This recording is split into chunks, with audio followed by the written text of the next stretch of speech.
Welcome dear students.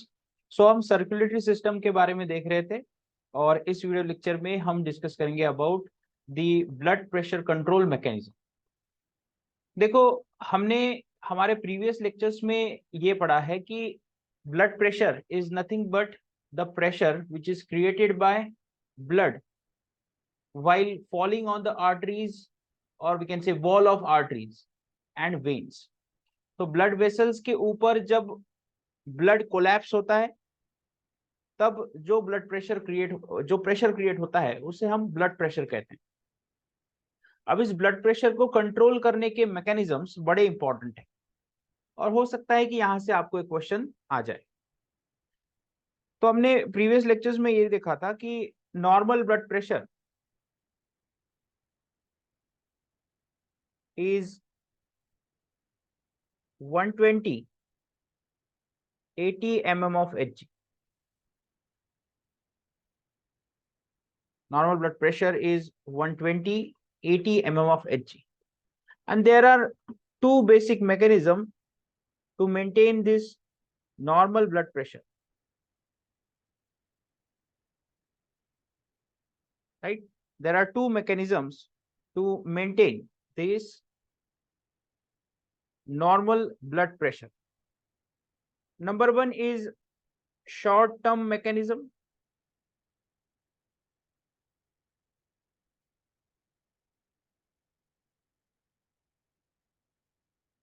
and number two is long term mechanism।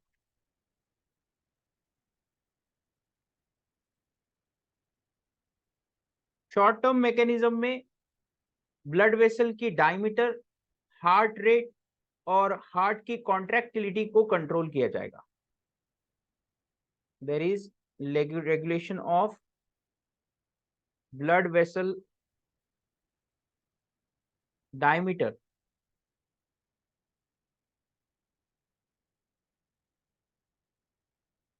heart rate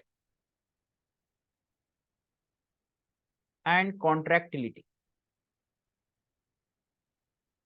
However, in case of long term mechanism, there is regulation of blood volume। Blood volume को regulate किया जाएगा, either blood volume increase किया जाएगा या blood volume decrease किया जाएगा। So short term regulation में heart का रेट, देन ब्लड वेसल का डायमीटर और हार्ट की कॉन्ट्रैक्टिलिटी को रेगुलेट किया जाता है। और लॉन्गर टर्म के लिए या लॉन्गर टर्म मैकेनिज्म में ब्लड वॉल्यूम का इंक्रीज या डिक्रीज किया जाएगा। अब यहां पर एक टर्म आएगी peripheral resistance. Peripheral resistance that means कि बॉडी में ब्लड पेरिफेरी साइड में प्रमोट होता है कि पेरिफेरल साइड में जाने के लिए प्रमोट नहीं होता। जैसे कि देखो, ये डायग्राम नहीं निकालने हैं, मैं सिर्फ समझने के लिए बता रहा हूं। सपोज ये हमारी बॉडी है,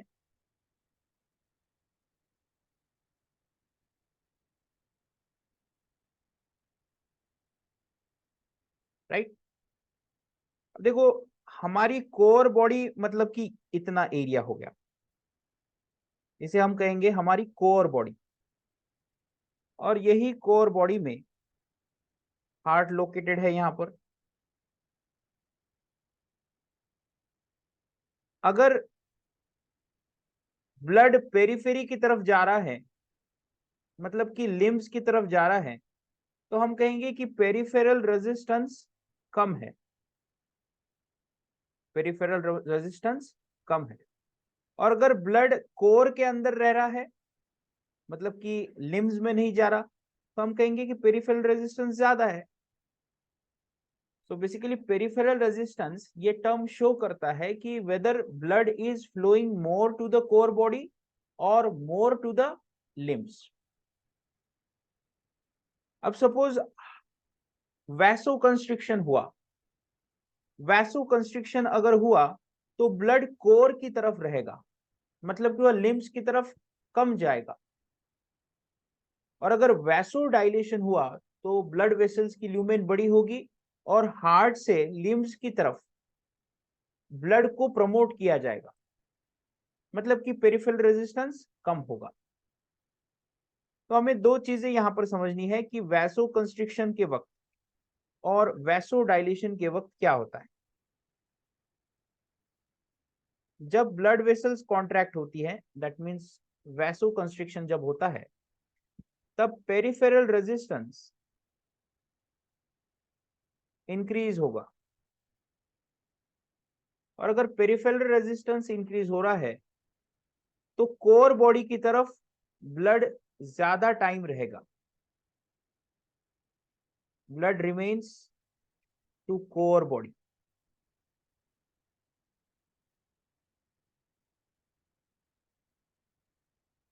And if there is vasodilation, that means blood vessels have now been dilated, जिसकी वजह से ब्लड का फ्लो लिम्स की तरफ ज्यादा प्रमोट होगा, तो there will be peripheral resistance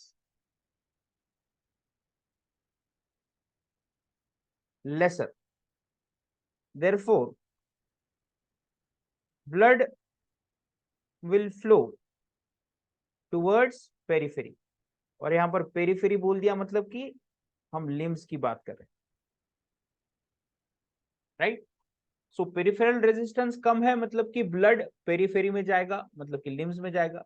और पेरिफेरल रेजिस्टेंस ज्यादा है, that means blood core body की तरफ रह जाएगा। ठीक है, आगे जाकर ये टर्म बार बार आने वाली है, इसलिए हमने इन टर्म्स को यहां पर क्लियर कर लिया। हमारा पॉइंट ऑफ डिस्कशन है short term regulation. Short term regulation में तीन रिफ्लेक्सेस आते हैं।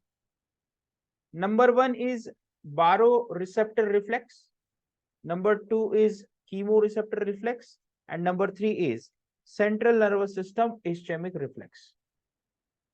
ये तीनों रिफ्लेक्स मिला के हार्ट की कॉन्ट्रैक्टिलिटी को, हार्ट के रेट को और ब्लड वेसल्स की डायमीटर को रेगुलेट करते हैं। बारो रिसेप्टर कॉम्प्लेक्स, सॉरी बारो रिसेप्टर रिफ्लेक्स, दैट मीन्स इस रिफ्लेक्स में प्रेशर सेंसर्स काम करते हैं।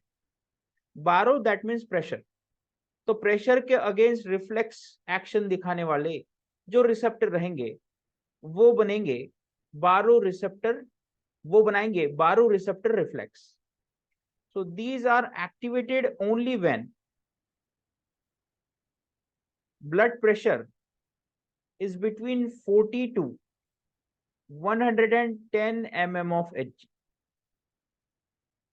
जब ब्लड प्रेशर 40 से 110 mm of Hg के बीच में रहेगा, तब जाकर बारो रिसेप्टर रिफ्लेक्स एक्टिवेट होगा। तो बारो रिसेप्टर रिफ्लेक्स अगर एक्टिवेट हुआ तो वह पेरिफेरल रेजिस्टेंस में चेंज लाएगा। It will change peripheral resistance as well as it will change heart rate, as well as it will change the stroke volume, right। ऐसे चेंजेस आएंगे बारो रिसेप्टर रिफ्लेक्स की वजह से। अब दूसरा है कीमो रिसेप्टर रिफ्लेक्स। देखो कीमो दैट मीन्स केमिकल्स, तो केमिकल्स के अगेंस्ट या केमिकल कंडीशन के अगेंस्ट जो रिफ्लेक्स देखने को मिलेगा उसे हम कहेंगे कीमो रिफ्लेक्स। और यहां पर जो रिसेप्टर केमिकल के कॉन्सेंट्रेशन को सेंस करेंगे उन्हें हम कहेंगे chemo receptor.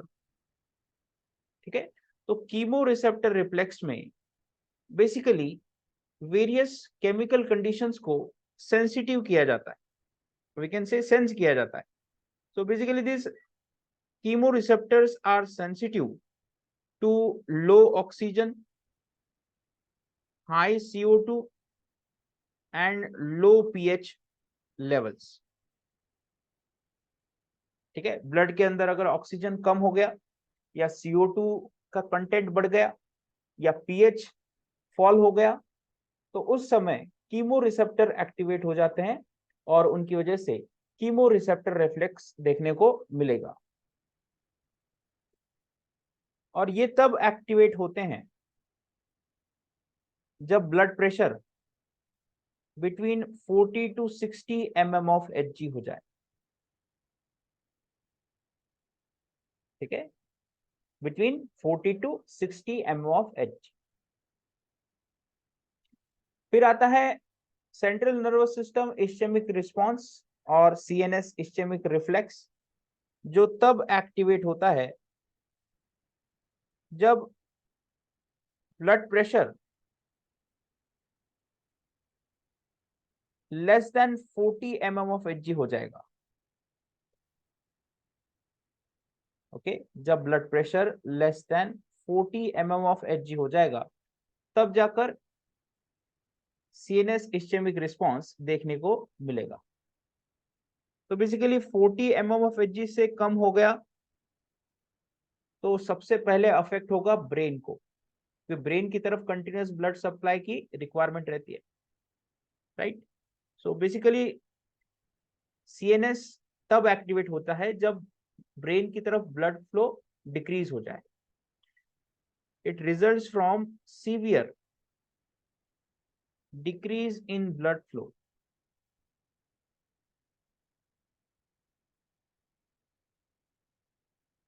To the brain. Brain की तरफ जब ब्लड फ्लो काफी डिक्रीज हो जाएगा तब जाकर सीनेस इस्चेमिक रिफ्लेक्स देखने को मिलेगा। ठीक है,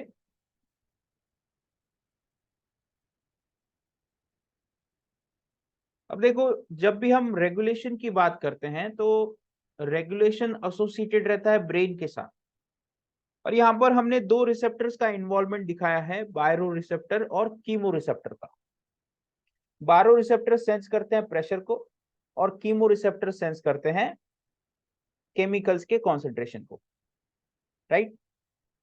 अब देखो baroreceptor and chemoreceptor signal किसको करते हैं, वैसोमोटर सेंटर को, and this vasomotor center is present in the medulla oblongata of brain. Now this medulla oblongata आगे जाकर वेरियस इफेक्ट दिखाएगा, जिससे कि हार्ट रेट कंट्रोल हो जाएगा या ब्लड फ्लो कंट्रोल हो जाएगा। मेडुला ऑब्लोंगेटा को ऊपर से कंट्रोल करता है हाइपोथैलेमस, ठीक है, और हाइपोथैलेमस को कंट्रोल करता है सेरिब्रल कॉर्टेक्स एरिया। तो हम कहेंगे कि हाईएस्ट अथॉरिटी कौन सी हो गई, सेरिब्रल कॉर्टेक्स। वह किसको कंट्रोल करता है, हाइपोथैलेमस को, और हाइपोथैलेमस किसे कंट्रोल करता है, मेडुला ऑब्लोंगेटा के वैसोमोटर सेंटर को। अब ये वैसोमोटर सेंटर डायरेक्टली रेगुलेट करेगा हार्ट एंड ब्लड वेसल्स को, ठीक है। वह हार्ट की कॉन्ट्रैक्शन रेट को कंट्रोल करेगा, ब्लड वेसल के कॉन्ट्रैक्शन, रिलैक्सेशन या डायलेशन को कंट्रोल करेगा। साथ ही साथ अगर कहां पर पेन होता है मसल्स में तो वहां से सेंसरी नर्व जाता है मेडुला ऑब्लोंगेटा की तरफ, मतलब कि वैसोमोटर सेंटर की तरफ, ठीक है। Vasomotor centre is basically part of medulla. साथ ही साथ बारो रिसेप्टर और कीमो रिसेप्टर से जो सिग्नल्स आएंगे वो भी वैसोमोटर सिग्नल की सेंटर की तरफ जाएंगे। हाई CO2 अगर रहा तो यहाँ पर कीमो रिसेप्टर काम करेंगे, वो भी सिग्नल देंगे मेडुला ऑब्लोंगेटा के वैसोमोटर सेंटर को। लो ऑक्सीजन कंटेंट अगर हो गया ब्लड में तो वैसोमोटर सेंटर एक्टिव हो जाएगा, और इवन लंग्स भी सिग्नल करता है वैसोमोटर सेंटर को, ठीक है।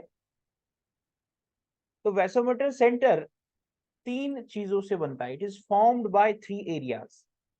Number 1, vaso constrictor area.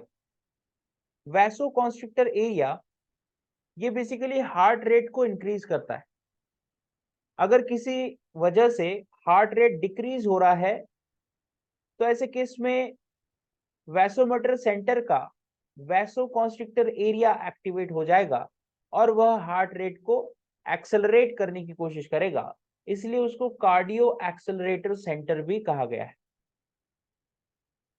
अब दूसरा एरिया है वैसोडाइलेटर एरिया।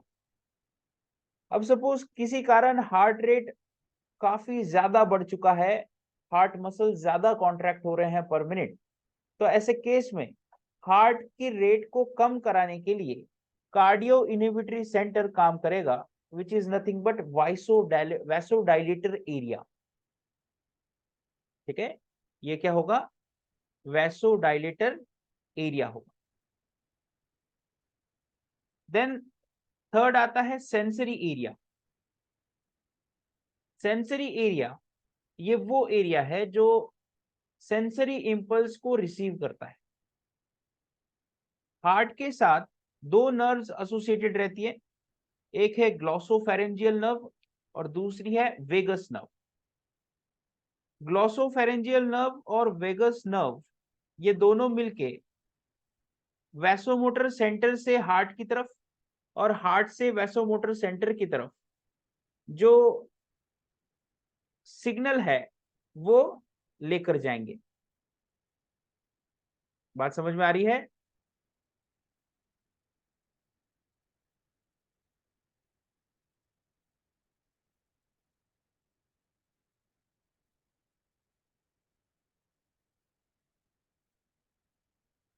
ओके, चलिए फिर हम बात करते हैं बैरो रिसेप्टर कॉम्प्लेक्स या रिफ्लेक्स के बारे में। ठीक है, बैरो रिसेप्टर रिफ्लेक्स। तो ऑब्वियसली यहां पर जो रिसेप्टर्स इन्वॉल्व होंगे वे प्रेशर को सेंस करेंगे। तो हम यहां पर देख रहे हैं कि मेडुला ऑब्लोंगेटा से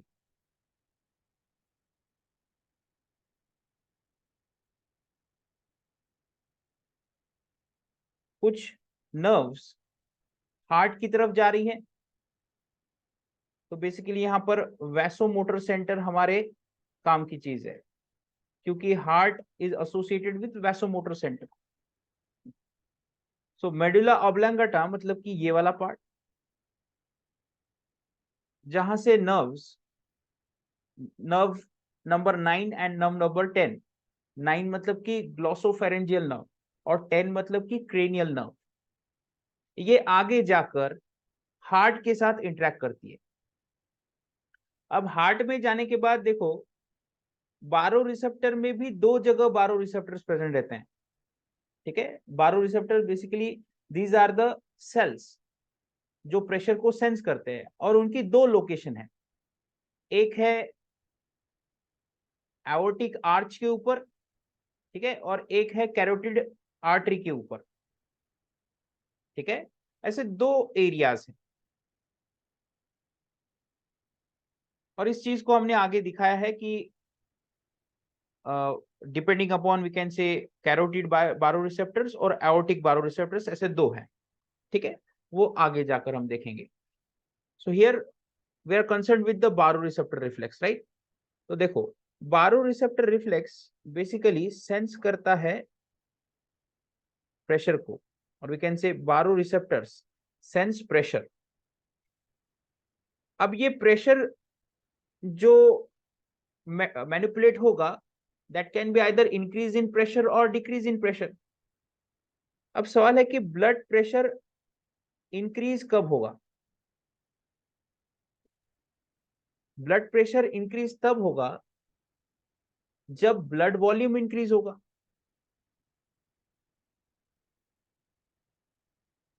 क्योंकि ब्लड वॉल्यूम अगर इंक्रीज होगा तो ब्लड प्रेशर मतलब कि उतनी ही फोर्स से आर्टरीज के वॉल के ऊपर ब्लड आएगा, राइट।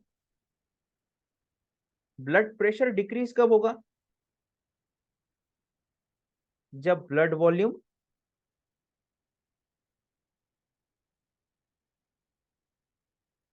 डिक्रीज होगा। सपोज किसी का एक्सीडेंट हो चुका है और ब्लड लॉस हो रहा है, तो ऐसे केस में ब्लड प्रेशर इंक्रीज नहीं होता, ब्लड प्रेशर डिक्रीज होता है, राइट। आप भाग रहे हो तो भागते वक्त आपका ब्लड प्रेशर इंक्रीज हो रहा है।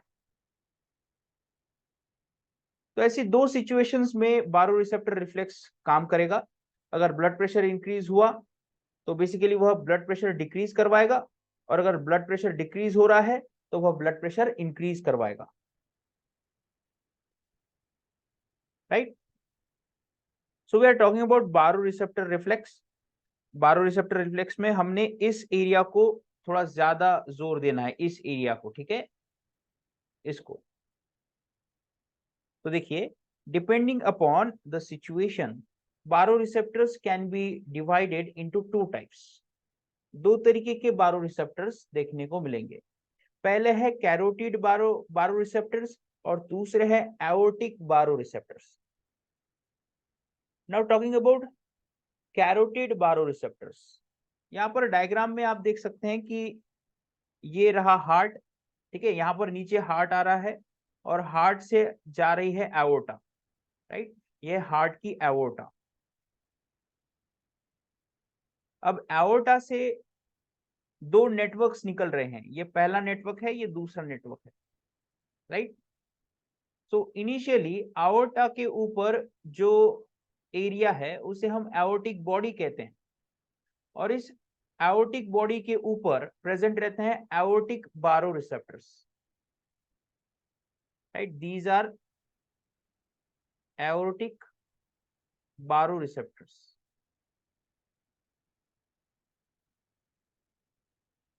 और एओर्टा से जो दो ब्रांचेस निकल रही हैं, उन ब्रांचेस के ऊपर इस एरिया में आगे जाकर हमें देखने को मिलेंगे कैरोटिड बारोरिसेप्टर्स, ठीक है, क्योंकि यहां पर जो स्ट्रक्चर प्रोड्यूस होता है उसे हम कैरोटिड बॉडी कहते हैं। तो कैरोटिड बॉडी में प्रेजेंट रहेंगे या कैरोटिड बॉडी के एरिया में प्रेजेंट रहेंगे कैरोटिड बारोरिसेप्टर्स। दोनों का काम एक ही है, प्रेशर में आने वाले चेंज को सेंस करना, ठीक है, प्रेशर में आने वाले चेंज को सेंस करना, ये काम होगा इन दोनों रिसेप्टर्स का। So basically baroreceptors which are present in carotid sinuses, they are present near the bifurcation of common carotid artery, okay, जहां पर common carotid artery, that means ये वाली, this is common carotid artery,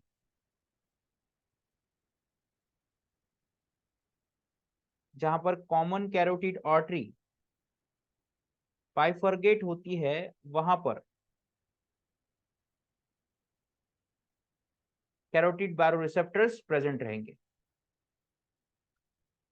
और यहां पर herring nerves भी आपको देखने को मिलेगी, जो कि glossopharyngeal, that is cranial nerve number 9 की ब्रांच है। तो आप ऐसा दिखा सकते हो कि ब्रेन से क्रेनियल नर्व नंबर 9 आ रही है और इसकी एक ब्रांच आगे जाकर नर्व ऑफ हेरिंग और हेरिंग नर्व बन रही है, and this herring nerve is now innervating the carotid sinus, or we can say carotid body, ठीक है। तो अब एक बात हमें समझ में आ गई कि कैरोटिड बारोरिसेप्टर्स के साथ कौन सी नर्व एसोसिएटेड है, हेरिंग नर्व, जो कि बेसिकली ग्लोसोफेरेंजियल नर्व की एक ब्रांच है, right. Then aortic baroreceptors. So aortic baroreceptors, these are basically present in the arch of aorta, that means इस एरिया में, यहां पर, ठीक है, यहां पर aortic baroreceptors प्रेजेंट रहेंगे, और aortic baroreceptors के साथ एसोसिएट होते हैं वेगस नर्व के nerve endings. So basically this is vagus nerve, ये वाली कौन सी नर्व हो गई, वेगस नर्व। तो ये भी वेगस नर्व हो गई और ये भी वेगस नर्व हो गई, ठीक है, दोनों भी हो गई। तो आप कौन से भी निकालो, कोई प्रॉब्लम नहीं। कैरोटिड बारोरिसेप्टर के साथ कौन सी नर्व एसोसिएटेड है, cranial nerve number 9, that is glossopharyngeal nerve, और aortic baroreceptor के साथ associated है vagus nerve,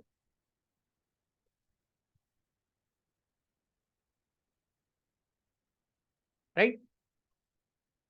Then now suppose there is increase in blood pressure. अगर ब्लड प्रेशर में इंक्रीज हो रहा है तो ब्लड प्रेशर डिक्रीज करना पड़ेगा, उसके लिए हार्ट की एक्टिविटी डिक्रीज करनी पड़ेगी. दैट मीन्स वहां पर कार्डियो इनहिबिटरी रिफ्लेक्स शो करना पड़ेगा, and that cardio inhibitory reflex is nothing but Marley reflex. ठीक है, इसको हम कहेंगे मार्ले रिफ्लेक्स.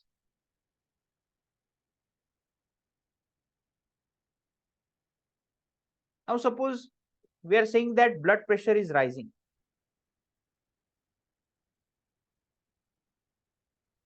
ठीक है, ब्लड प्रेशर इंक्रीज हो रहा है. तो ब्लड प्रेशर अगर इंक्रीज हो रहा है तो आर्टेरियल की वॉल्स भी उतनी स्ट्रेच होगी. ये सपोज आर्टरी है, ब्लड प्रेशर इंक्रीज हो रहा है, तो जो ब्लड है वह आर्टरीज के ऊपर या उनके इंटरनल एरियाज में उतनी फोर्सफुली कोलैप्स होगा, राइट? जिसकी वजह से आर्टरीज की स्ट्रेचिंग होगी. There will be stretching of arterial walls, and if arterial walls are stretched, then such stretching or such tension is sensed by baroreceptors, and then baroreceptor will get stimulated.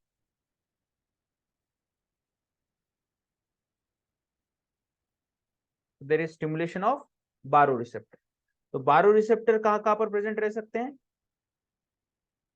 एक है carotid body में, ठीक है, और दूसरे हैं aortic arch में, और साथ ही साथ अदर लार्ज आर्टरीज में भी आपको बारोरिसेप्टर्स देखने को मिल सकते हैं. ठीक है, मैं यहां पर मेंशन कर देता हूं. Carotid sinus, aortic arch,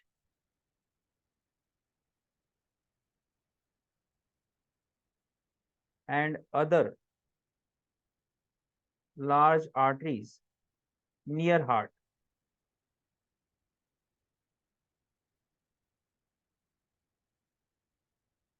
Other large arteries near heart, that means we can say large arteries of neck and thorax. तो thorax रीजन और neck रीजन की जो लार्ज आर्टरीज हैं वहां पर भी बारोरिसेप्टर्स देखने को मिल सकते हैं.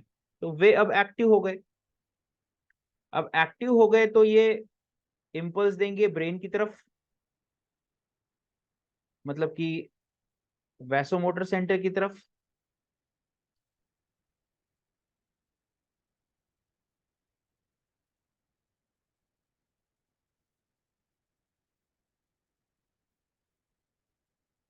से ब्रेन की तरफ दे रहे हैं, मतलब कि वैसोमोटर सेंटर की तरफ दे रहे हैं. ठीक है,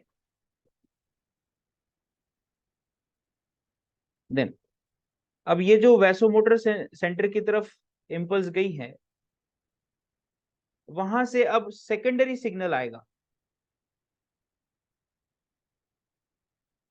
ठीक है, देखो, हार्ट में स्ट्रेचिंग हुई, सिग्नल गया ब्रेन की तरफ, अब ब्रेन से एक सिग्नल आ रहा है जिसको हम सेकेंडरी सिग्नल कहेंगे. So there is secondary signal from brain, and this inhibits vasoconstrictor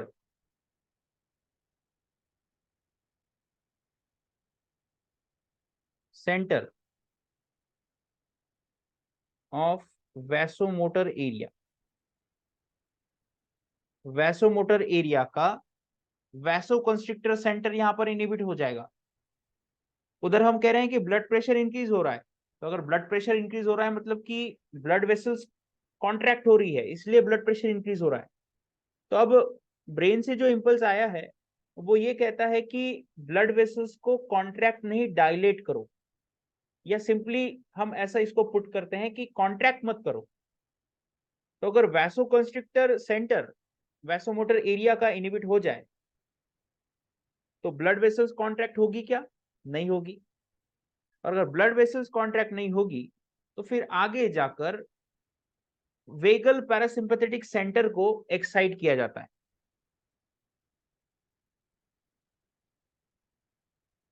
there is excitation of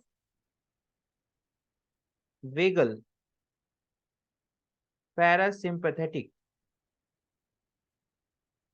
centre.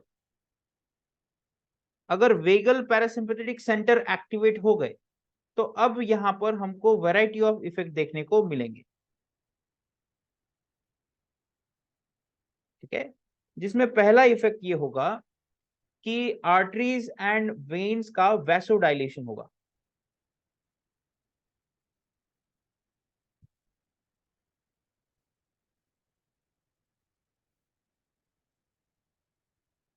There is vasodilation of arteries and veins.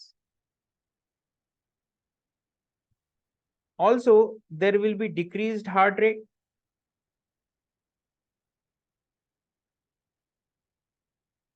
and decreased strength of heart contraction.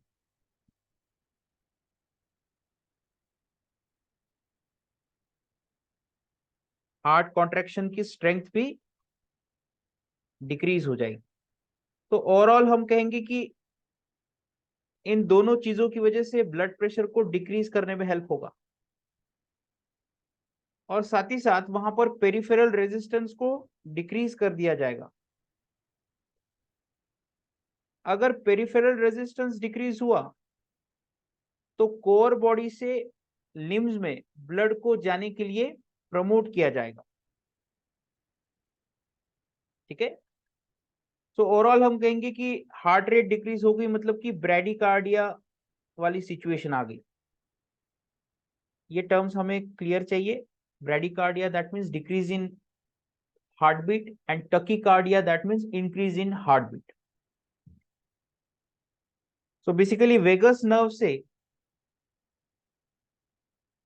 जो signal आ रहा है from brain to heart, ठीक है, यहां पर आप देख सकते हैं कि वेगस नर्व से ब्रेन से हार्ट की तरफ सिग्नल आया, और बेसिकली हार्ट की जो कॉन्ट्रैक्टिबिलिटी है या कॉन्ट्रैक्टिल एक्टिविटी है वह डिक्रीज हो रही है। so that will result into decrease in blood pressure। ठीक है,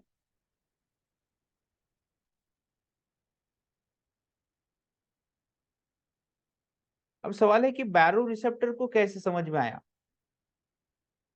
कि हमें एक्टिवेट होना है with response to the pressure. ठीक है, देखो, बारो रिसेप्टर में मैकेनो रिसेप्टर्स रहते हैं। बेसिकली बारो रिसेप्टर्स आर मैकेनो रिसेप्टर्स, मतलब कि जो मैकेनिकल एक्टिविटी या जो शॉक्स है उसको सेंस कर सकते हैं। ठीक है, तो इसीलिए हम कहते हैं कि जब हार्ट की वेसल्स स्ट्रेच होगी तो वहां पर एक प्रेशर क्रिएट होगा, और इसी प्रेशर को सेंस करते हैं बारो रिसेप्टर्स। और बारो रिसेप्टर की एबिलिटी ये है कि वो प्रेशर में चेंज अगर रैपिड आ रहा हो तो वो ज्यादा रिस्पॉन्ड करते हैं, मतलब कि स्लोली अगर चेंज आ रहा होगा प्रेशर में तो वो उतने एक्टिव नहीं रहते जितने कि फास्ट चेंजिंग प्रेशर में वे एक्टिव रहते हैं। ठीक है, so you can write down that baroreceptors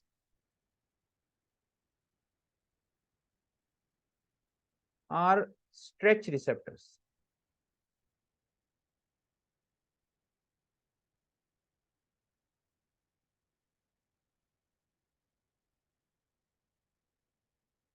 and they are more sensitive to rapidly changing pressure।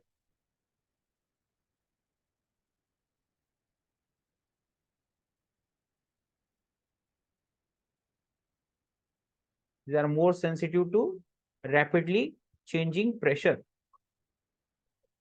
And if we talk about how much active they are, तो उसके लिए हमें ग्राफ समझ में लेना पड़ेगा। सपोज यहां पर हमने आर्टेरियल ब्लड प्रेशर लिया है, एक्स एक्सिस के ऊपर 0, 40, 80, 120 एंड 160 सपोज, और इधर हमने नंबर ऑफ इम्पल्स ली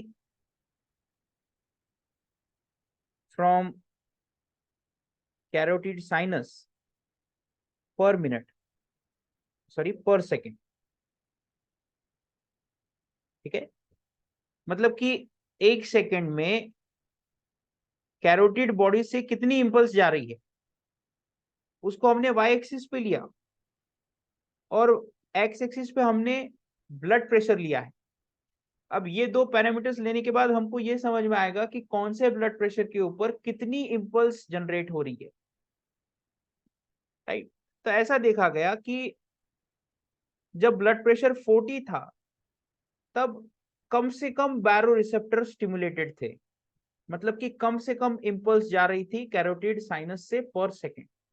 अब जैसे जैसे ब्लड प्रेशर इंक्रीज हुआ वैसे वैसे इंपल्स का नंबर भी इंक्रीज हुआ, और सबसे ज्यादा इंपल्स देखने को मिली 120 mm ऑफ Hg के ऊपर।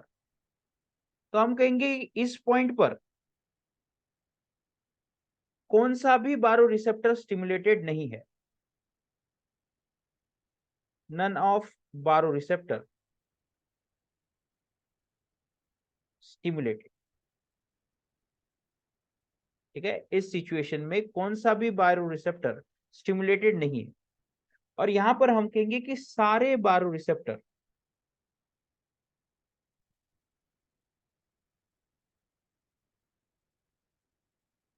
एक्टिवेट हो जाएंगे। ठीक है, करीबन सारे बारो रिसेप्टर एक्टिवेट हो जाएंगे। तो हम कहेंगे कि बिटवीन 40 टू 120 बारो रिसेप्टर ज्यादा एक्टिव। ठीक है, तो मैं फिर से इस चीज को रिवाइज करता हूं।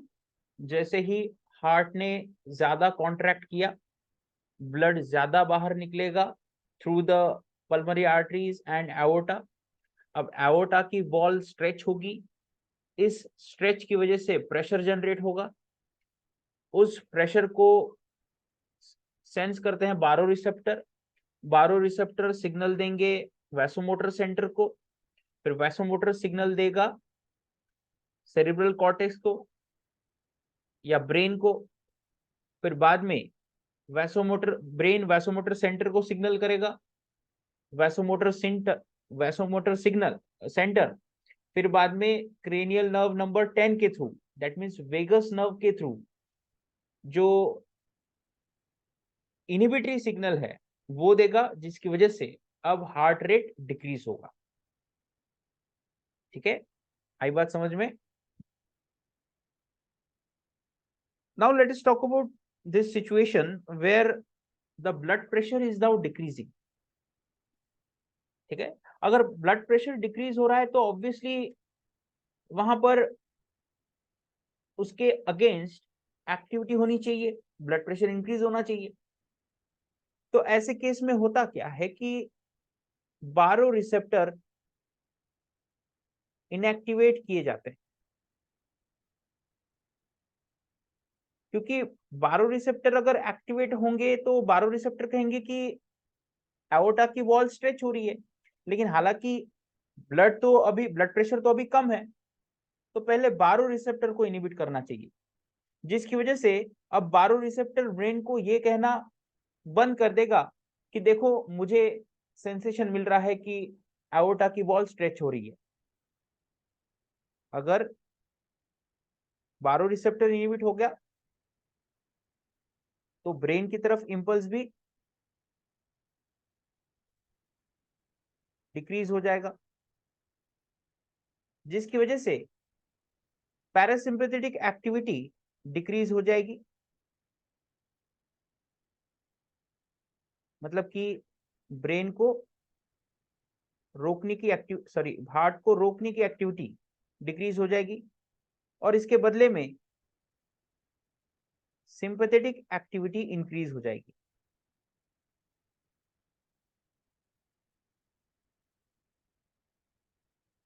ठीक है, सिंपैथेटिक एक्टिविटी इंक्रीज हो जाएगी।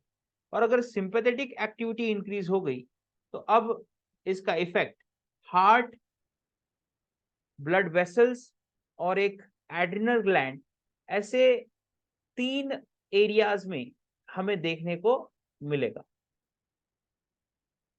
ठीक है, तो अब इसके इफेक्ट हमें दिखेंगे 3 एरियाज में।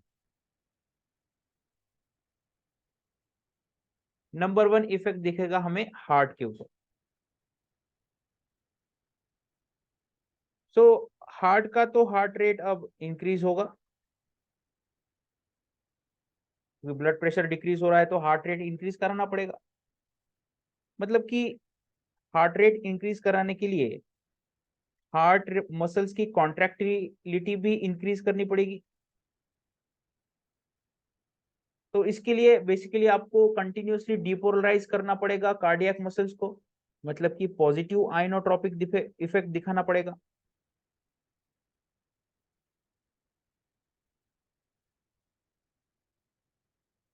Right, there will be positive inotropic effect.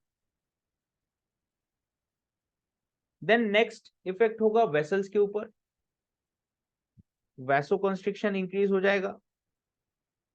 अगर वैसोकंस्ट्रिक्शन हुआ तो ब्लड प्रेशर इंक्रीज होने वाला है, क्योंकि वैसोकंस्ट्रिक्शन की वजह से ब्लड वेसल्स का ल्यूमेन शॉर्ट होगा, और शॉर्ट ल्यूमेन में से ब्लड अगर फ्लो रहा होगा तो ब्लड प्रेशर इंक्रीज होगा।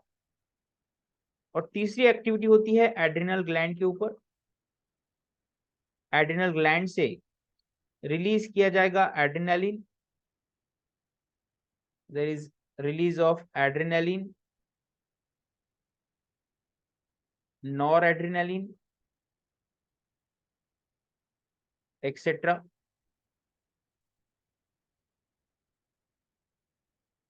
That will increase heart rate. यहाँ पर हार्ट रेट इंक्रीज किया जाएगा। सो ओवरऑल इन तीनों का इफेक्ट ये होगा कि ब्लड प्रेशर में इंक्रीज हो जाएगा। ठीक है, ब्लड प्रेशर में क्या होगा, इंक्रीज हो जाएगा।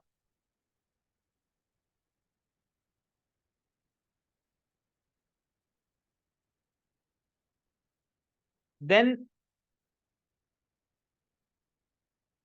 अब बात करते हैं कि सिंपैथेटिक एक्टिविटी अगर इंक्रीज हो गई तो हार्ट और ब्लड प्रेशर के ऊपर क्या इफेक्ट होता है। Effect of increased sympathetic activity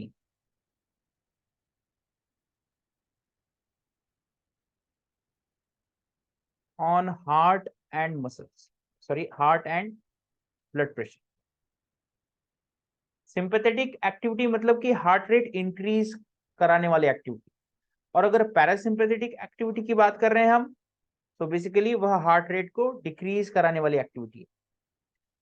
sympathetic activity का पहला इफेक्ट ये होगा कि वह कार्डियक नर्व्स को स्टिमुलेट करेगी। जो सिंपैथेटिक कार्डियक नर्व्स होगी, ठीक है, सिंपैथेटिक कार्डियक नर्व्स मतलब कि ऐसी नर्व जो कार्डियक मसल्स को कॉन्ट्रैक्ट कराने के लिए रिस्पॉन्सिबल हो, उनकी एक्टिविटी इंक्रीज होगी, जिसकी वजह से हार्ट ज्यादा कॉन्ट्रैक्ट होगा। There is increase activity of sympathetic cardiac nerves। दूसरा इफेक्ट होगा कि पैरासिम्पैथेटिक एक्टिविटी डिक्रीज होगी। So there is decreased activity of vagus nerve, vagus nerve का काम क्या है? पैरासिम्पैथेटिक सिग्नल को ट्रांसफर करना, इसलिए इसको हम पैरासिम्पैथेटिक नर्व भी कह सकते हैं। Other effect is increased heart rate,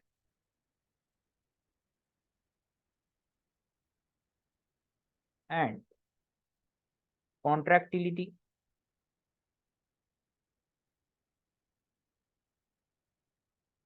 and increased blood pressure is also one of the effect of sympathetic activity on heart and blood pressure, right? तो यहां पर हमने बारो रिसेप्टर रिफ्लेक्स समझ लिया है, जो कि मैकेनिकल प्रेशर के अगेंस्ट प्रोड्यूस होता है। स्पेसिफिकली जब हम बात करते हैं कि हाई ब्लड प्रेशर में कौन काम करता है, तो बारो रिसेप्टर्स काम करेंगे। अब हम आगे बात करते हैं कीमो रिसेप्टर रिफ्लेक्स के बारे में। देखो, chemo receptor reflex is associated with the breathing centre present inside the brain. मतलब कि लंग्स और ब्रेन के बीच में की बातचीत कीमो रिसेप्टर रिफ्लेक्स के थ्रू हो सकती है। Now there are chemosensitive sales.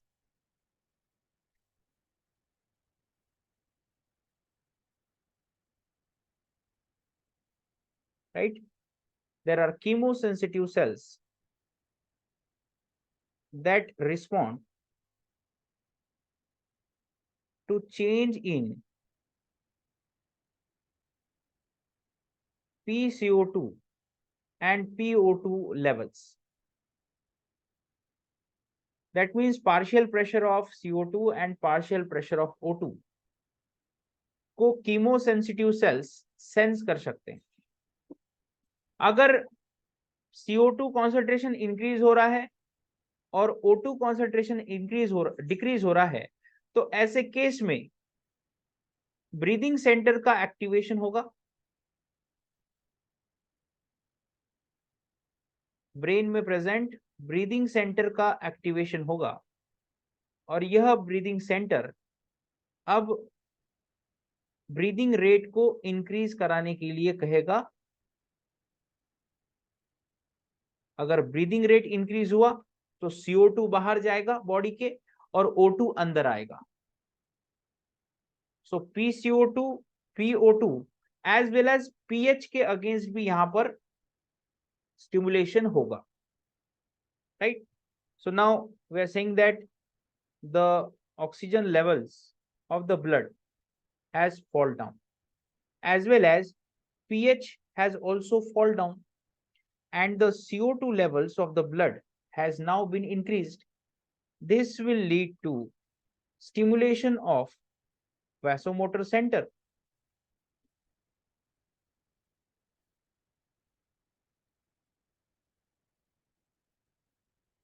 तो यहां पर वैसोमोटर सेंटर का स्टिमुलेशन होगा, और अगर वैसोमोटर सेंटर स्टिमुलेट हुआ तो इसके कुछ ऐसे रिजल्ट्स हमें देखने को मिलेंगे। कार्डियक आउटपुट इंक्रीज होगा, हार्ट रेट इंक्रीज होगा, वैसो कॉन्स्ट्रिक्शन भी वहां पर देखने को मिलेगा।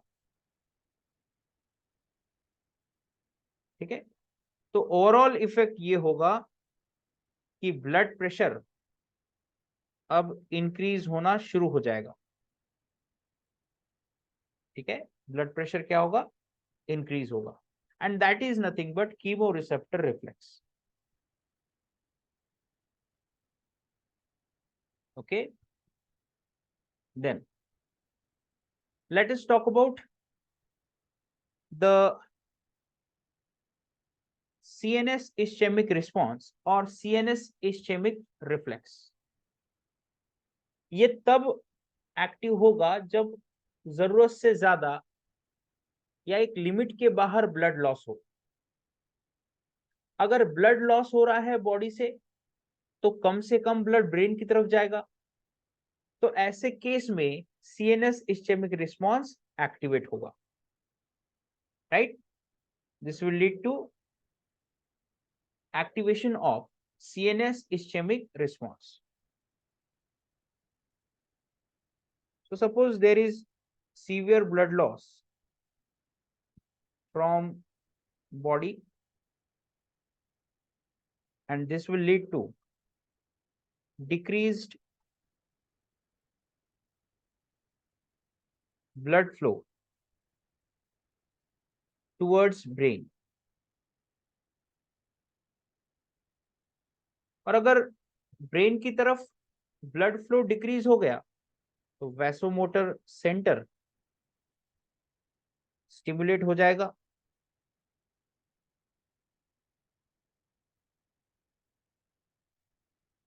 वैसोमोटर सेंटर स्टिमुलेट होने की वजह से अब पावरफुल वैसो कॉन्स्ट्रिक्शन होगा।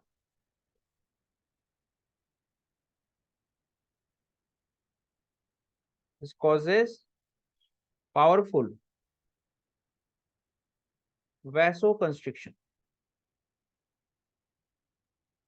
by increasing sympathetic activity. Sympathetic activity को इंक्रीज करवा के हम कहेंगे कि पावरफुल वैसोकॉन्स्ट्रिक्शन होगा, जिसकी वजह से अब ब्लड फ्लो इंक्रीज हो जाएगा। और अगर ब्लड फ्लो इंक्रीज हुआ तो ब्रेन की तरफ ब्लड पहुंचेगा और फिर बाद में सीएनएस इस्चेमिक रिस्पांस स्टॉप हो जाएगा। राइट। सो ये तीन चीजें आती है शॉर्ट टर्म रेगुलेशन में, और हमें फिलहाल में इसी से काम चलाना पड़ेगा। लॉन्ग टर्म रेगुलेशन में हम नहीं जाएंगे, वहां से क्वेश्चन नहीं आते हैं।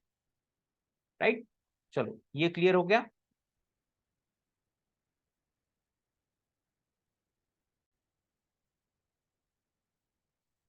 So now let us talk about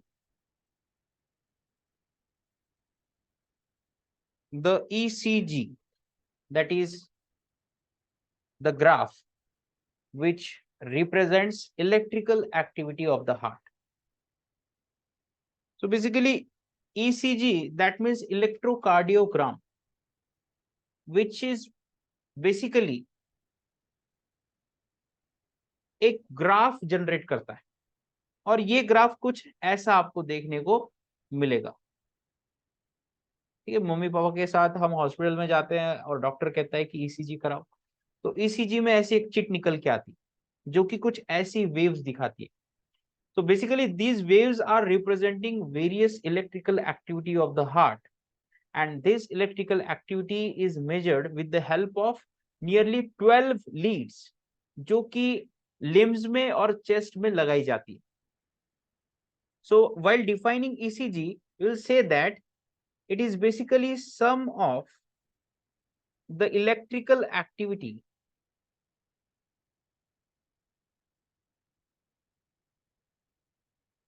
generated by heart. It is the sum of electrical activity generated by heart. It is the thoracic interpretation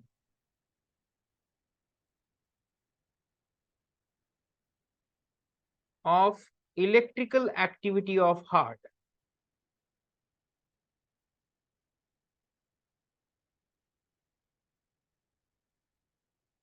recorded externally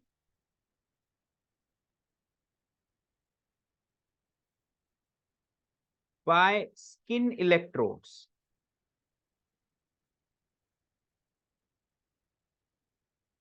ठीक है, कुछ ऐसे इलेक्ट्रोड्स यूज किए जाएंगे जो स्किन के साथ एसोसिएट होंगे, और फिर बाद में ये इलेक्ट्रोड डिटेक्ट करते हैं कि इलेक्ट्रिक चार्जेस में क्या चेंज आ रहा है, और उस चार्ज को एम्पलीफाई करके हमें ये ग्राफ देंगे। सो basically this electrode detects and amplify electrical changes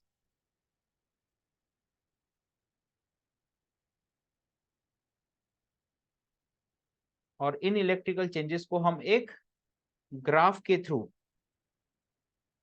बाद में समझते हैं। Right, so we are saying that there are total 12 leads which are of two types.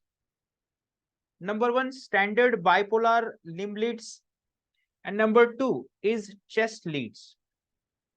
So bipolar limb leads मतलब कि यहाँ पर पॉजिटिव और निगेटिव पोल दोनों पोल रहते हैं, और जो चेस्ट लीड्स रहती है basically these are unipolar leads, मतलब कि इनके पास आइदर पॉजिटिव चार्ज होगा या निगेटिव चार्ज होगा।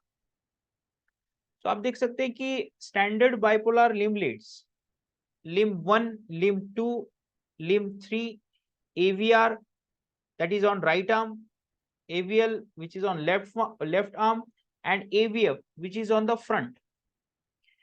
ऐसी 6 type of standard bipolar limb leads यहाँ पर यूज की जाएगी, और इसकी डायग्रामेटिक रिप्रेजेंटेशन हमने यहाँ पर शो किया है। आप देख सकते हैं कि लीड नंबर 1 का निगेटिव पोल राइट आर्म के ऊपर है, पॉजिटिव पोल लेफ्ट आर्म के ऊपर है। लीड नंबर 2 का पॉजिटिव पोल लेफ्ट लेग के ऊपर है और निगेटिव पोल राइट आर्म के ऊपर है। और लीड 3 का पॉजिटिव पोल लेफ्ट लेग के ऊपर है और निगेटिव पोल लेफ्ट आर्म के ऊपर है। सो बेसिकली इन शॉर्ट आप ये समझ सकते हो कि यहाँ पर एक ऐसा इलेक्ट्रिक फील्ड जनरेट हो रहा है, ठीक है, यहाँ पर एक ऐसा इलेक्ट्रिक फील्ड जनरेट हो रहा है जो कि इलेक्ट्रिकल चार्जेस के अंदर होने वाले चेंजेस को सेंस कर सकता है। तो थ्रू आउट द बॉडी एक इलेक्ट्रिक फील्ड सेट हो चुकी है, और फिर बाद में हम चेस्ट लीड्स को यूज करते हैं जो कि हम चेस्ट के अराउंड लगाएंगे। तो आप देख सकते हैं यहाँ पर ये रहा हमारा हार्ट, और हार्ट के अराउंड हमने 6 चेस्ट लीड्स या यूनिपोलर चेस्ट लीड्स लगाई हैं, number 1, number 2, number 3, number 4, number 5 and number 6। सो ऐसे कुल मिला के 12 लीड्स को हम यूज करते हैं, और इन 12 लीड से आने वाले उनके अलग अलग जो भी इंटरप्रिटेशंस हैं उनको सबको मिला के हमें एक फाइनल ग्राफ मिलता है जिसको हम बाद में प्रिंट करते हैं। आई बात समझ में?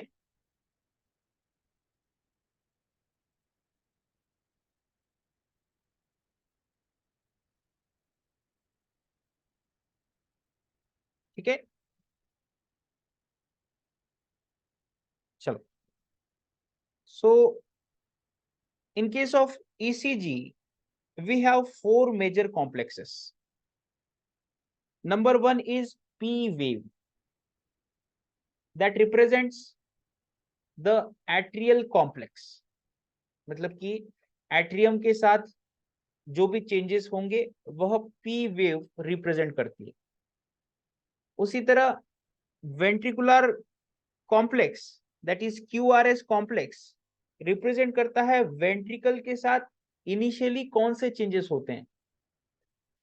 फिर बाद में आती है टी वेव जो कि रिप्रेजेंट करती है वेंट्रिकल्स के साथ फाइनल स्टेजेस में होने वाली या इनिशियल के बाद जो भी चीजें होगी वो रिप्रेजेंट करती है T wave, right. Ventricular complex that is T wave, ये वेंट्रिकल के साथ होने वाली चीजें after the QRS complex represent करेगी। और फिर बाद में हमें कॉम्प्लेक्स मिलता है QRST कॉम्प्लेक्स जो कि कंप्लीट वेंट्रिकुलर कॉम्प्लेक्स को रिप्रेजेंट करता है, initial as well as final. ठीक है, तो यहां पर हम देख सकते हैं this P complex, this is P complex. So P complex basically represents the atrial contraction. Okay, उसके बाद मिलता है QRS complex, number 2 QRS complex. So QRS में 3 चीजें देखने को मिल रही हैं, Q, R एंड S। तो बेसिकली यहां से लेकर यहां तक Q वेव आ रही है, यहां से लेकर यहां तक ये पूरी ऐसी ट्रेवल कर रही है R वेव, और यहां से लेकर यहां तक ये रिप्रेजेंट करती है S वेव को। तो हम कहेंगे कि QRS कॉम्प्लेक्स 3 वेव से बना है, Q wave, R wave and S wave. और फिर बाद में T वेव आती है जो रिप्रेजेंट करती है वेंट्रिकुलर फाइनल या we can say ventricular changes को, ठीक है, क्या रिप्रेजेंट करती है, वेंट्रिकुलर चेंजेस को। अब देखो यहां से लेकर यहां तक जो इंटरवल होगा उसे हम पीआर इंटरवल कहेंगे। That means right from start of P wave up to the Q wave PR interval कहलाया जाएगा, ठीक है। और इतना जो पार्ट है जो कि पी वेव के एंड से लेकर क्यू वेव के स्टार्ट तक हमें देखने को मिल रहा है, इसे हम पीआर सेगमेंट कहेंगे। तो अगर इंटरवल बोल दिया तो इतना पूरा पार्ट आ रहा है, और अगर पीआर सेगमेंट बोल दिया तो सिर्फ इतना सा हिस्सा आ रहा है, याद रखना, ठीक है। अब उसके बाद QT interval, that means right from start of Q wave up to the end of T wave, that is nothing but QT interval। और फिर बाद में एक ST सेगमेंट आता है जो कि बेसिकली S वेव के एंड से लेकर T वेव के स्टार्ट तक हमें देखने को मिलेगा। अब ये चीजें तभी आपकी क्लियर होगी जब ये डायग्राम आप 2-3 बार निकालोगे, ठीक है। फिर भी मैं एक बार रिवाइज कर लेता हूं कि PR interval is right from start of P wave up to the start of Q wave, that is PR interval।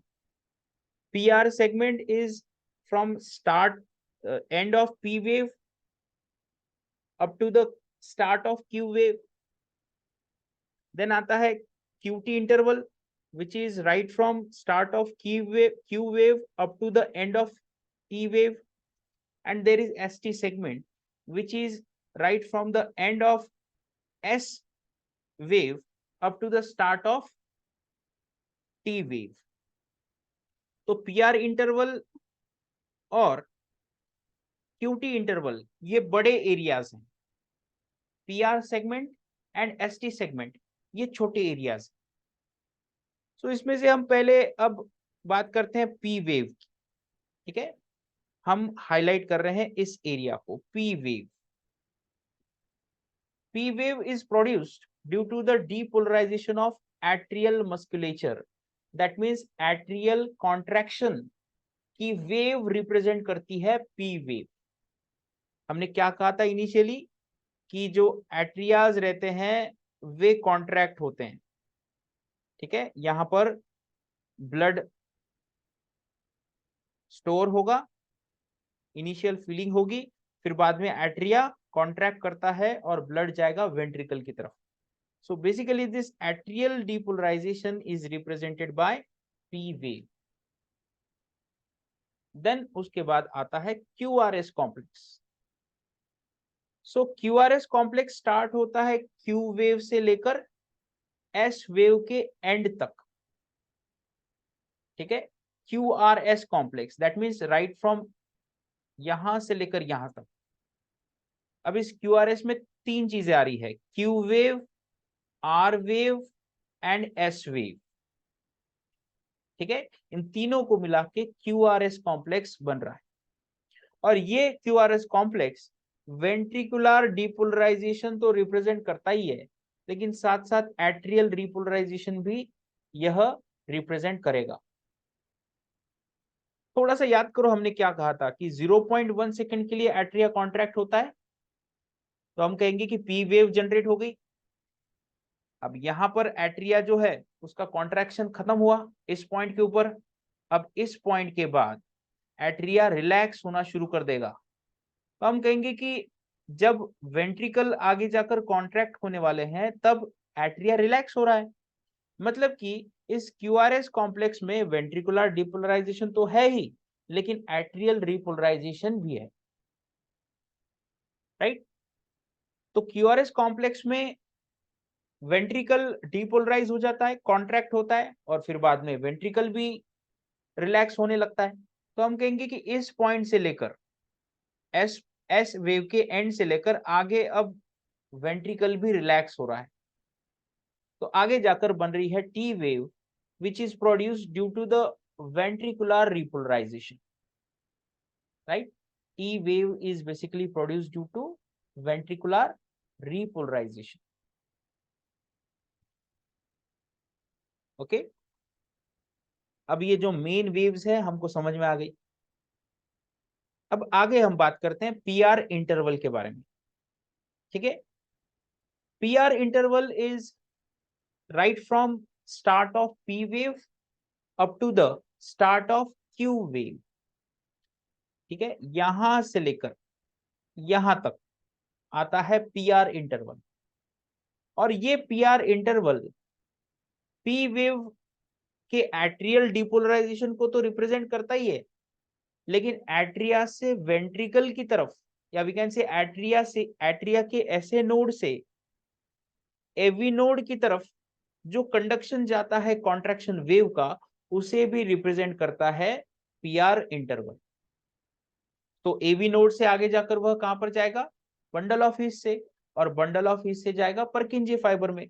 तो in short PR interval represent करता है wave of contraction right from atrium up to the ventricle. अगर ये transfer right from SA node to Purkinje fibre slow हो रहा होगा, तो PR interval हमें कुछ ऐसा देखने को मिलेगा, बड़ा देखने को मिलेगा। जो नॉर्मल साइज है वो नहीं दिखेगी, ये पीआर इंटरवल थोड़ा ऐसा देखने को मिलेगा। तो अगर ईसीजी की डायग्राम में आपको पूछा गया कि यहाँ पर पी वेव थोड़ी इलोंगेटेड दिख रही है, इसका मीनिंग क्या है, उसका मीनिंग ये है, या पीआर इंटरवल इलोंगेटेड दिख रहा है, उसका मीनिंग क्या है, उसका मीनिंग ये है कि ऐसे नोड से परकिंजे फाइबर की तरफ वेव ऑफ कॉन्ट्रैक्शन जाने के लिए नॉर्मल से ज्यादा समय लग रहा है, इसीलिए पीआर इंटरवल थोड़ी इलोंगेटेड है, राइट। देन उसके बाद हम बात करते हैं क्यूटी इंटरवल के बारे में। ठीक है, तो आप देख सकते हैं QT interval, that QT interval basically start from the onset of Q wave and up to the end of T wave. यहां पर टी वेव एंड हो रही है। ठीक है, क्यूटी इंटरवल। तो क्यूआरएस कॉम्प्लेक्स क्या रिप्रेजेंट करता है, वेंट्रिकुलर डीपोलराइजेशन, ये तो बात हमको समझ में आ गई। और इतना पार्ट क्या रिप्रेजेंट करता है, ventricular repolarization. That means ventricular depolarization as well as ventricular repolarization को क्यूटी इंटरवल रिप्रेजेंट करता है। अब सपोज क्यूटी इंटरवल इलोंगेट हो गया, इसका मीनिंग क्या है, इसका मीनिंग ये है कि हार्ट के वेंट्रिकल्स स्लोली कॉन्ट्रैक्ट हो रहे हैं। स्लोली कॉन्ट्रैक्ट हो रहे हैं मतलब कि वहां पर माल फंक्शनिंग है। ठीक है, तो क्यूटी इंटरवल अगर ग्राफ में इलोंगेटेड दिखा तो समझ लेना कि वेंट्रिकुलर डीपोलराइजेशन में mainly problem, ventricular depolarization as well as ventricular repolarization. फिर बाद में आता है ST segment. ST segment is right from the end of S wave up to the start of T wave, and basically ये एक isoelectric period है। Isoelectric period मतलब कि कार्डियक मसल्स के दोनों तरफ एक जैसा चार्ज रहता है। ठीक है, बेसिकली आइसोइलेक्ट्रिक पीरियड में नए इंपल्स का जनरेशन नहीं किया जा सकता,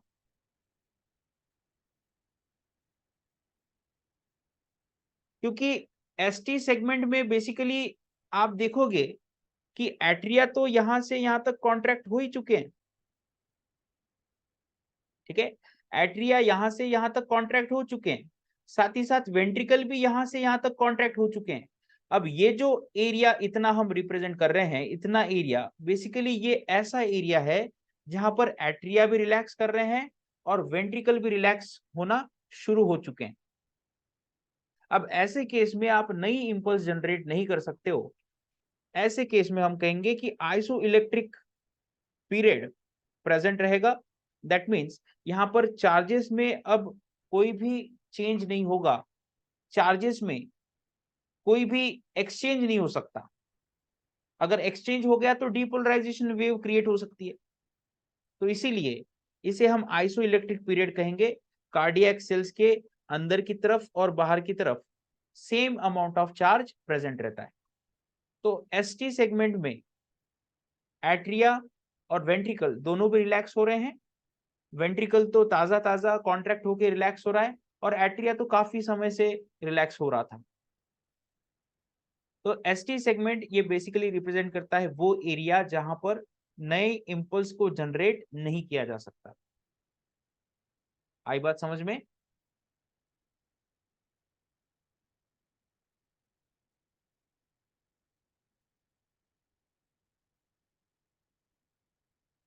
ओके, देन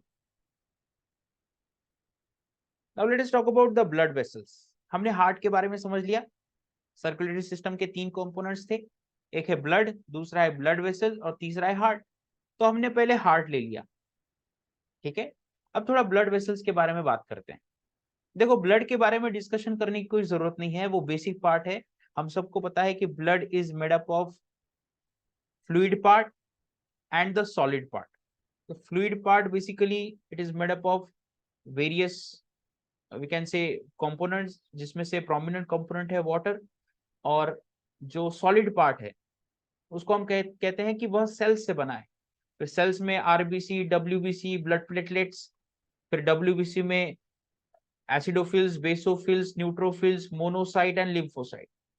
ये चीजें बहुत बेसिक है, तो वो डिस्कशन का कोई पार्ट नहीं है। हम यहाँ पर ब्लड वेसल्स को डिस्कस करते हैं। ब्लड वेसल्स में आर्टरी, वेन्स और ब्लड कैपिलरीज, ऐसी तीन चीजें हमें देखने को मिलेगी। Arteries are basically thick walled, ठीक है। इनकी वॉल कैसी रहती है? थिक रहती है। वॉल थिक होने की वजह से यह ब्लड फ्लो को ज्यादा रेजिस्टेंस शो करेगी, जिसकी वजह से आर्टरीज में प्रेशर भी ज्यादा क्रिएट होगा। और साथ ही साथ आर्टरीज की diameter as compare to veins narrow रहेगी, मतलब कि इसका ल्यूमेन कम रहेगा। दूसरे हाथ पर अगर हम वेन्स की बात कर रहे हैं तो ये थिन वॉल्ड रहती है। यहां पर रेजिस्टेंस ब्लड फ्लो के लिए कम होगा, जिसकी वजह से प्रेशर भी कम क्रिएट होगा। अगर हम ब्लड प्रेशर चेक करने की कोशिश करें, या सपोज हमारे हाथ की तरफ देखें, तो ऊपर जो ब्लड वेसल्स दिख रही है basically these are veins. Veins are superficially present, however arteries are present inside. Arteries थोड़े अंदर की तरफ प्रेजेंट रहती है, और जो वेन्स रहेंगी वे सुपरफिशियल रहती है, हमें आंखों से दिख रही है। ब्लूइश कलर की वेन्स आपको देखने को मिलेगी। थोड़ा हाथ की तरफ देख लो, right. So we are saying that veins are thin walled and they show less resistance. That's why low blood pressure will be present in the veins. But veins की एक पेक्युलर कैरेक्टरिस्टिक फीचर ये है कि ये blood को store कर सकता है। It has capacity to store blood.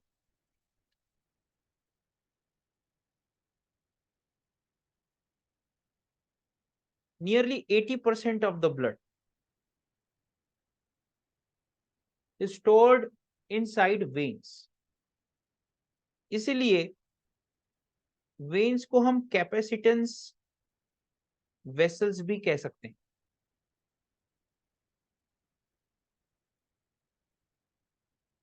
Veins को हम क्या कह सकते हैं? Capacitance vessels. अब बड़े साइज की आर्टरीज हो गई, छोटे साइज की वेन्स हो गई। अब इन दोनों से भी छोटी आती हैं ब्लड कैपिलरीज, जो कि बेसिकली सिंगल लेयर्ड रहती, और ये बड़ी इंपॉर्टेंट है, क्योंकि जब गैसियस एक्सचेंज की बारी आती है, मतलब कि ब्लड में से ऑक्सीजन का टिश्यू में जाना, टिश्यू से CO2 का ब्लड में जाना, तो ये तभी पॉसिबल है जब ब्लड कैपिलरीज वहां पर प्रेजेंट हो। ब्लड वेसल्स अगर थिनेस्ट रहेगी तभी जाकर ये ऑक्सीजन का और CO2 का ट्रांसफर हो सकता है। So we are saying that blood capillaries, they acts as the site of gaseous exchange.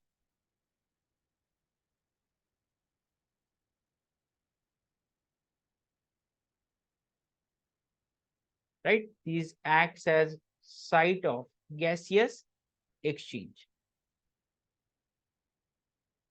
और इसी पार्ट को हमें अब थोड़ा हाईलाइट करना है कि ब्लड कैपिलरीज कितने प्रकार की रह सकती है.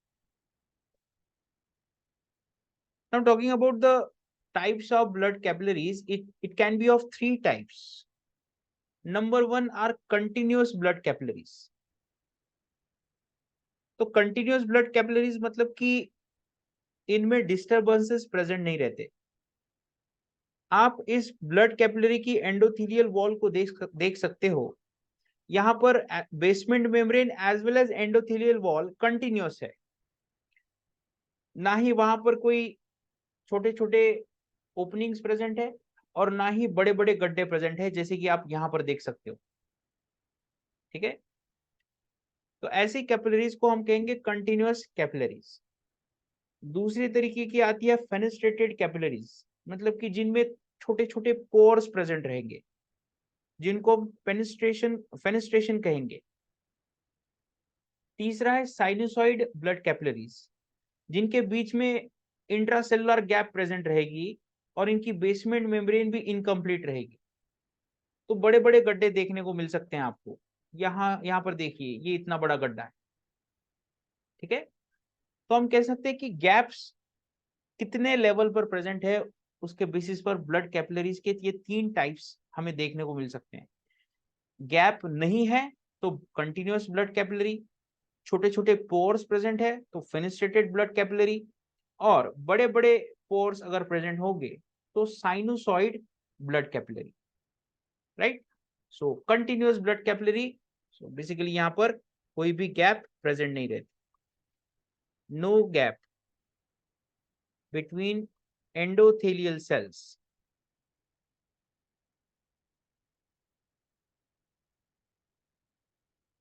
There is presence of tight junctions.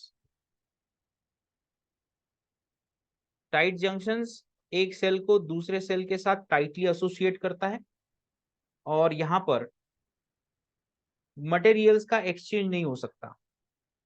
जैसे कि for example blood brain barriers.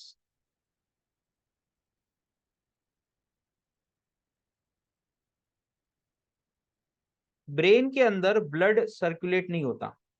Brain के अंदर सर्कुलेट होता है सेरेब्रोस्पाइनल फ्लूइड. तो अगर किसी न्यूट्रिएंट को ब्लड से ब्रेन की तरफ जाना है तो उसे ब्लड ब्रेन बैरियर को क्रॉस करना पड़ेगा. और ऐसे सिलेक्टेड चीजें हैं जो ब्लड ब्रेन बैरियर को क्रॉस कर सकती है, जैसे कि nutrients, oxygen, CO2. Chemicals blood brain barrier को नॉर्मली क्रॉस नहीं कर सकते, इसलिए ब्रेन में हम कहेंगे कि केमिकल की टॉक्सिसिटी नहीं होती. लेकिन सपोज कोई मैकेनिकल डैमेज हो गया तो यह ब्लड ब्रेन बैरियर डैमेज हो सकता है. अगर ब्रेन को डैमेज हुआ, सिर के ऊपर लग गया, तो ब्लड ब्रेन बैरियर डैमेज हो सकता है. That can lead to entry of various toxic substances inside the brain. तो जहां पर ब्लड ब्रेन बैरियर्स रहेंगे वहां पर कंटिन्यूअस कैपिलरीज हमें देखने को मिलेगी. अब बात करते हैं फेनेस्ट्रेटेड कैपिलरीज की. तो बेसिकली फेनेस्ट्रेशंस यहां पर प्रेजेंट रहते हैं. There are pores between endothelial cells.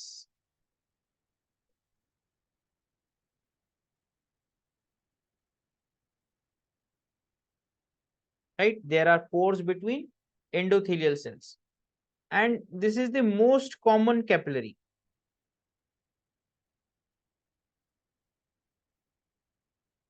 Throughout the body आपको देखने को मिलेगी.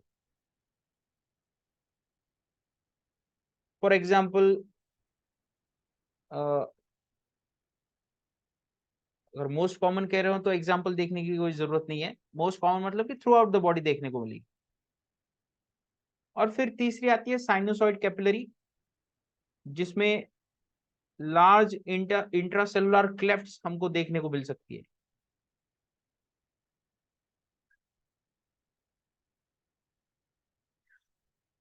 तो large intracellular clefts between endothelial cells are present.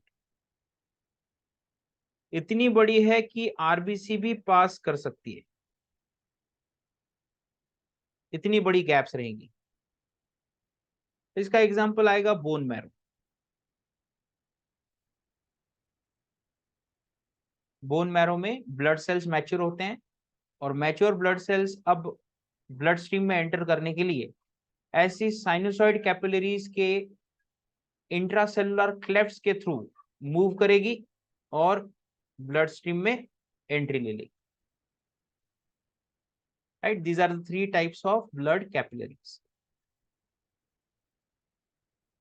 Now let us talk about this term venous return. Venous return that means कि blood अगर heart की तरफ वापिस आ रहा है तो बेसिकली वेनस रिटर्न का लेवल ज्यादा है।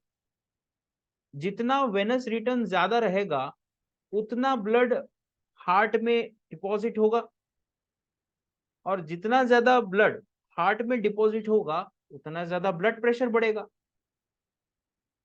और हार्ट की देखो एबिलिटी ये है कि हार्ट में अगर ब्लड डंप हो रहा है तो जितना ज्यादा ब्लड डंप होगा वह उतनी जोर से कॉन्ट्रैक्शन परफॉर्म करेगा।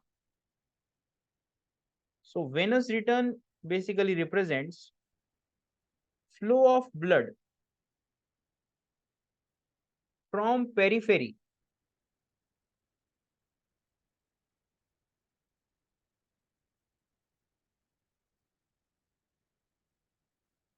Back to right atrium. Periphery से लेकर राइट एट्रियम की तरफ अगर फिर से ब्लड आ रहा होगा वापस, जितना ज्यादा आएगा वेनस रिटर्न उतना ज्यादा होगा। तो सपोज आप एक्सरसाइज कर रहे हो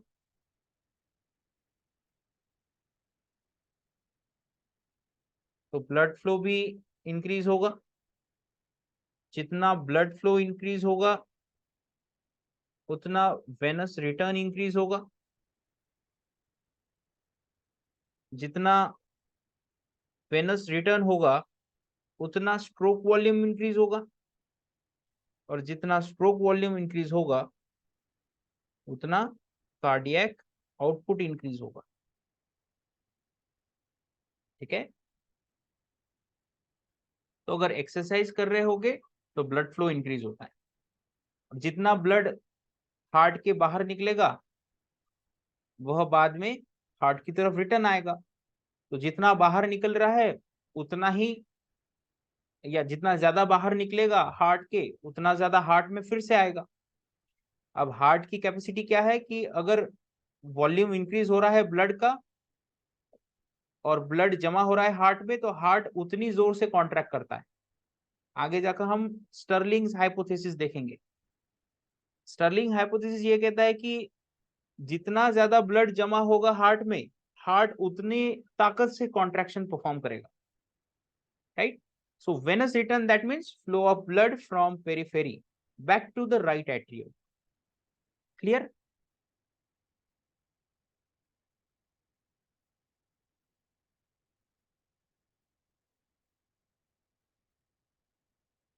Now let us talk about Starling's hypothesis. Starling's hypothesis is only applicable to skeletal and cardiac muscles. Smooth muscles को ये एप्लीकेबल नहीं है, याद रखना। Right, it is only applicable to skeletal and cardiac muscles, क्योंकि स्केलेटल और cardiac muscles contraction की property show करते हैं।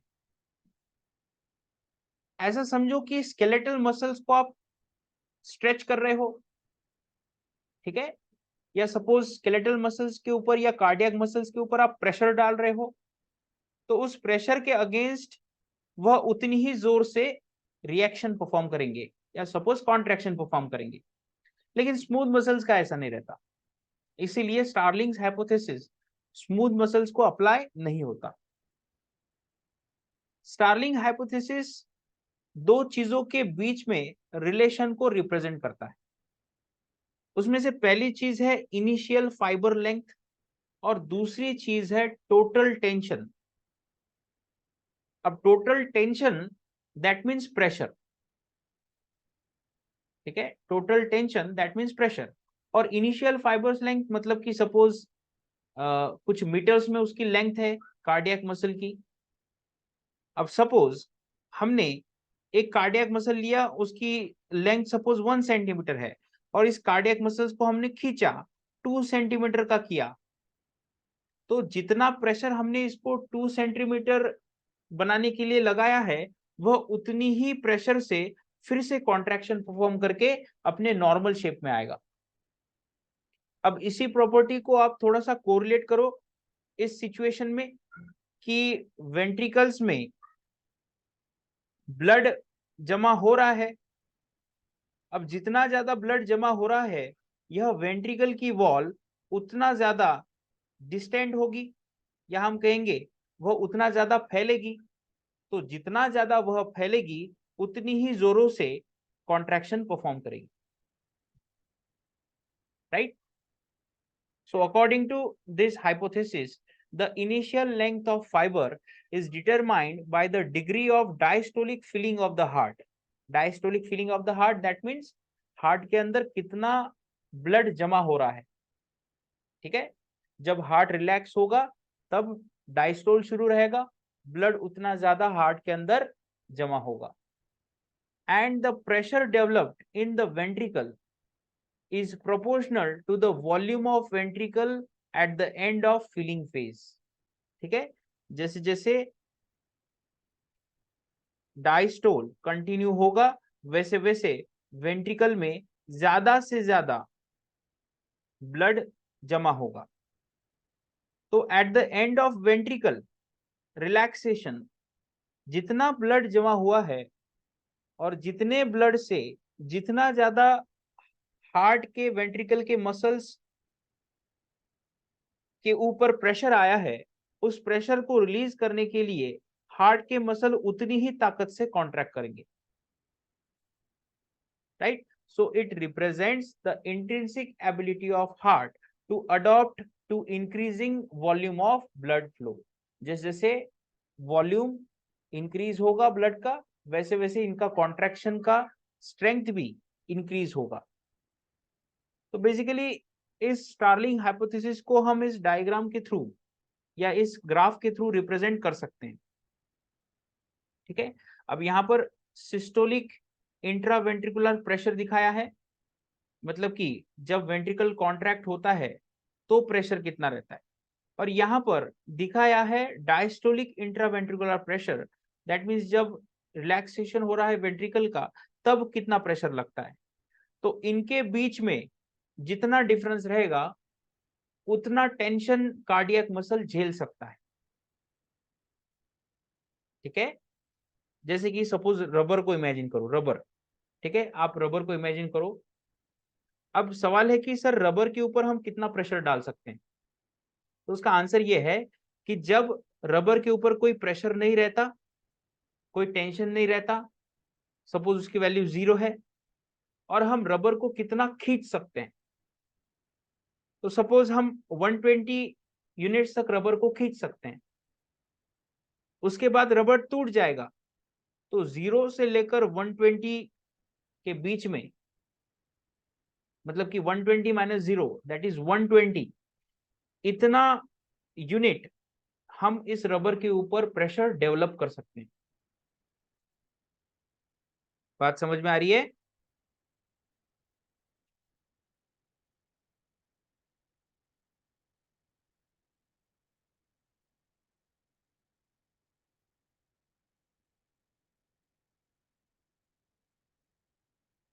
ओके, देन अब स्टर्लिंग हाइपोथेसिस को हम सिंपैथेटिक और पैरासिम्पैथेटिक इफेक्ट के थ्रू भी दिखा सकते हैं। हमने ये कहा कि हार्ट जैसे जैसे उसके ऊपर, हार्ट मसल्स के ऊपर प्रेशर इंक्रीज होगा, वैसे वैसे उसका स्ट्रोक वॉल्यूम इंक्रीज होगा, मतलब कि वह और जोर से कॉन्ट्रैक्ट करेगा। तो जब कॉन्ट्रैक्ट करेगा तो ब्लड को हार्ट के बाहर भेजेगा, मतलब कि उसे हम स्ट्रोक वॉल्यूम कहते हैं। ठीक है, तो हमने स्ट्रोक वॉल्यूम और वेंट्रिकुलर एंड डायस्टोलिक वॉल्यूम लिया।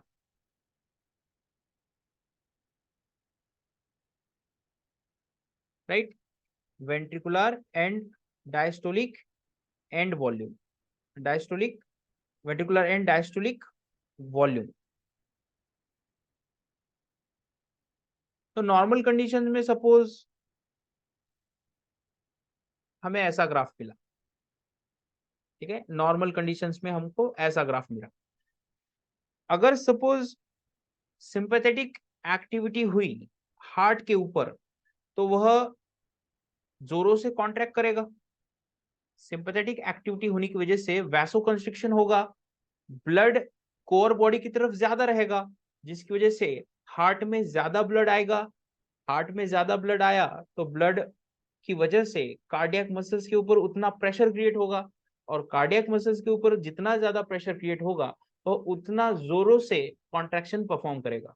मतलब कि सिंपैथेटिक इफेक्ट का कर्व हमें नॉर्मल से ऊपर की तरफ दिखाना पड़ेगा।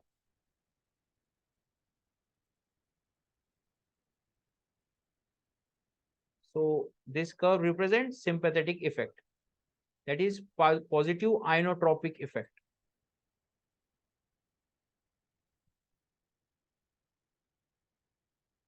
Now talking about the parasympathetic effect. तो पैरासिम्पैथेटिक इफेक्ट हार्ट की कॉन्ट्रैक्टिलिटी को डिक्रीज कराती है, मतलब कि नॉर्मल से कम वेंट्रिकुलर एंड डायस्टोलिक वॉल्यूम हमें देखने को मिलेगा। Parasympathetic effect, that is negative inotropic effect, heart के मसल को हाइपर पोलराइजेशन में लेके जाएगा, हाइपर सॉरी पैरासिम्पैथेटिक इफेक्ट या निगेटिव आइनोट्रोपिक इफेक्ट। राइट,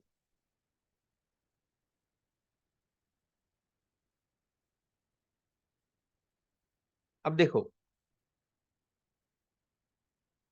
बात यह है कि between lungs, between two lungs heart is situated. Right,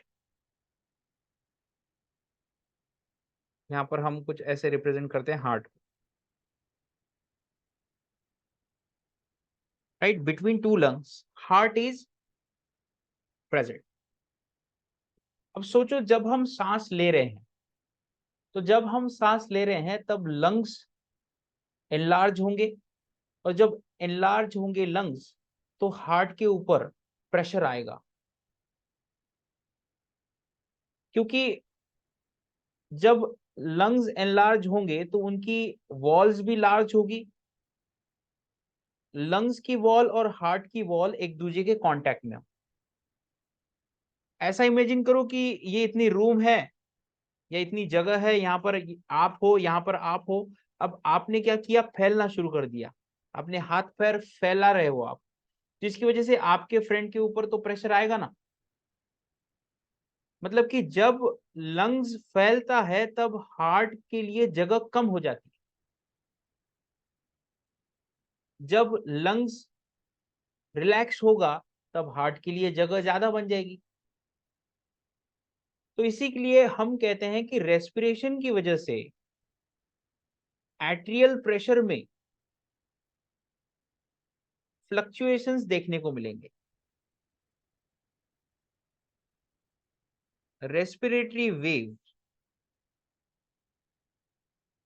affects heart rate.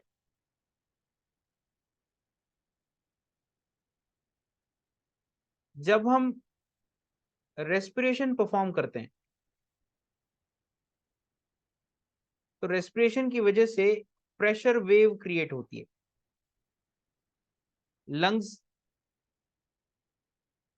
Heart को थोड़ा दबाने की कोशिश करते हैं, उसको धक्का देने की कोशिश करते हैं, and that will lead to rise और fall in atrial pressure.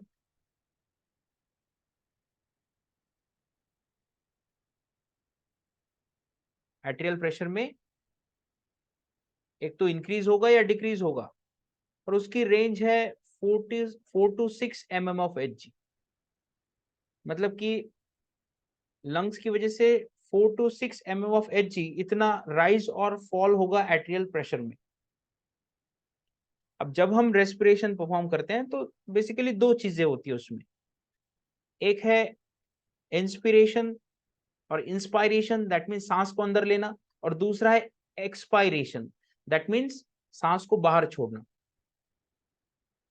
So during inspiration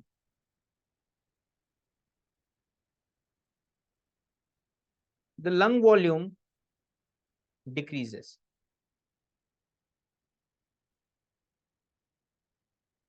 Sorry, the lung volume increases.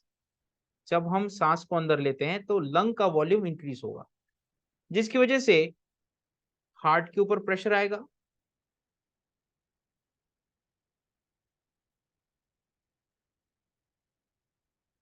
अब हार्ट के ऊपर प्रेशर आया तो लेफ्ट वेंट्रिकल के लिए जो जगह बची है वो थोड़ी सी बची है, क्योंकि उतनी जगह में लंग्स फैल गया है।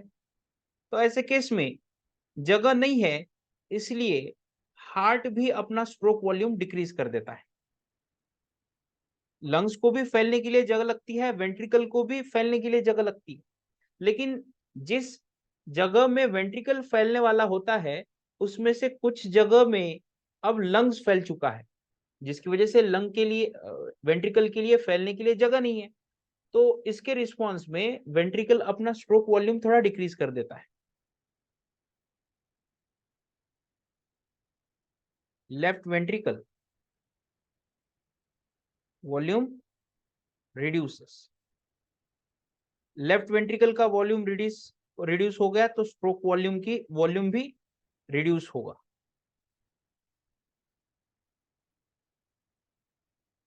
तो इसके कॉम्पेंसेशन के लिए, मतलब कि ऐसी सिचुएशन में कॉम्पेंसेशन के लिए अब हार्ट देखो क्या करता है। हाँ, ये बात सही है कि लंग के लिए ज्यादा जगह लग रही है, तो फिर क्या हार्ट रेट ऐसे ही फ्लक्चुएट होता जाएगा, या we can say atrial pressure ऐसे ही फ्लक्चुएट होता जाएगा?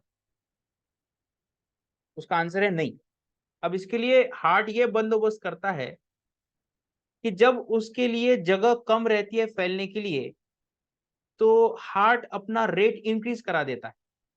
मतलब कि जब हम सांस अंदर ले रहे हैं तो लंग्स फैल रहे हैं, हार्ट के लिए जगह कम गिर रही है, जिसकी वजह से हार्ट का pressure 4 to 6 mm of H से कम हो रहा है। तो ऐसे केस में हार्ट अपना हार्ट रेट इंक्रीज करा देगा। तो जो लंग्स के फैलने की वजह से हार्ट के ऊपर इफेक्ट हो रहा है उसका कंपेंसेशन हो जाएगा।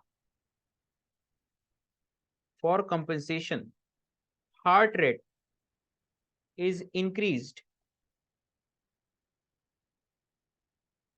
during inspiration। अब इसके एग्जैक्टली एक्सपायरेशन के वक्त होगा।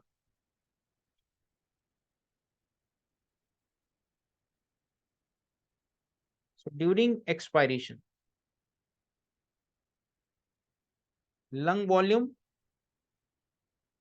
decreases। So as lung volume decreases there will be no pressure on heart।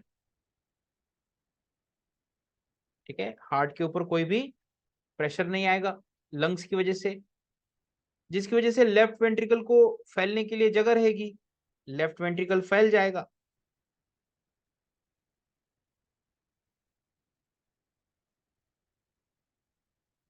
Left ventricle volume increase हो जाएगा and that will result into increase in the stroke volume.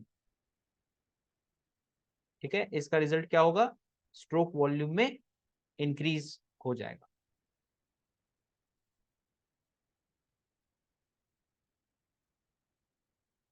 तो इसका effect कुछ ऐसा हमें देखने को मिलेगा।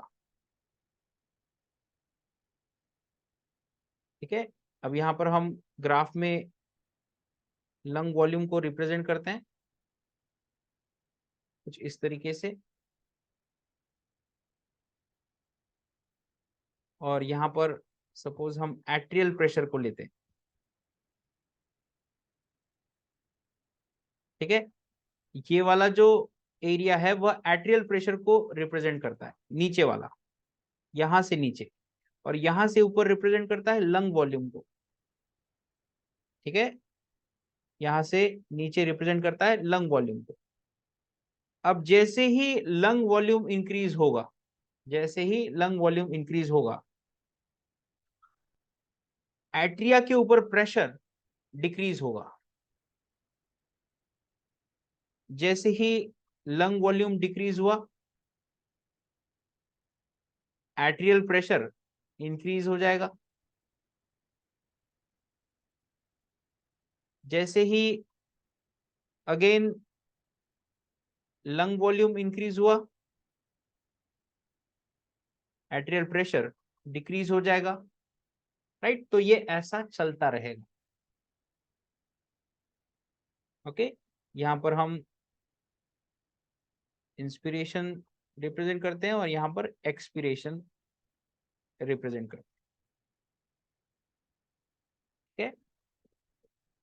तो इस लाइन के बिलो हमने एक्सपिरेशन दिखाया, इस लाइन के ऊपर इंस्पिरेशन दिखाया। तो सांस अंदर ली, लंग वॉल्यूम इंक्रीज हो गया, एट्रियल प्रेशर डिक्रीज हो गया। राइट, तो उसको कंपेंसेट करने के लिए हार्ट अपना बीटिंग रेट इंक्रीज कर देगा। Right,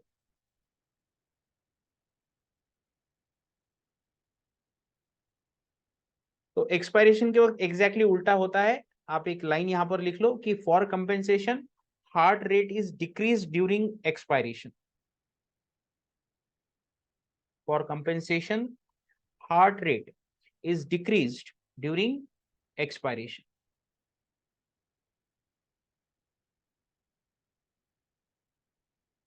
Then let us talk about the blood clotting. देखो, ब्लड क्लॉटिंग से कोई भी सवाल तो अब तक आया नहीं है, लेकिन ये पार्ट मैं इसलिए ले रहा हूं कि आगे जाकर सेट एग्जाम में अगर कोई